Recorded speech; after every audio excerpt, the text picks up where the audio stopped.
Maswerteng umaga po mga ka-STL. Narito na po ang resulta ng STL Rizal para sa araw na to, first draw January 28, 2026, araw ng Miyerkules. Naway ang mga natayaan niyo pong mga numero kanina ay manalo nawa ngayong umagang ito, 11 AM. Kaya kunin niyo na po ang inyong mga ticket. Narito na po ang resulta.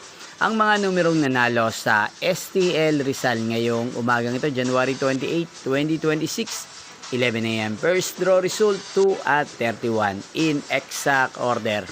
Again, 2 at 31. At ngayong umagang ito sa STL Rizal, atin pong shoutout si Ate Meldy ng Rizal na nanonood po ngayon sa channel ito. Shoutout po sa inyo, Ate Meldy. Sana po ay nasa maayos kayong kalagayan. At sa lahat po ng mga taga Rizal, shoutout po sa inyong lahat. Inyo pong napanood ang resulta ng STL Rizal. Maraming salamat po sa patuloy niyo pong panonood at pagsuporta sa aking channel. Magkita-kita pong muli tayo mamayang 4 PM. Thank you for watching.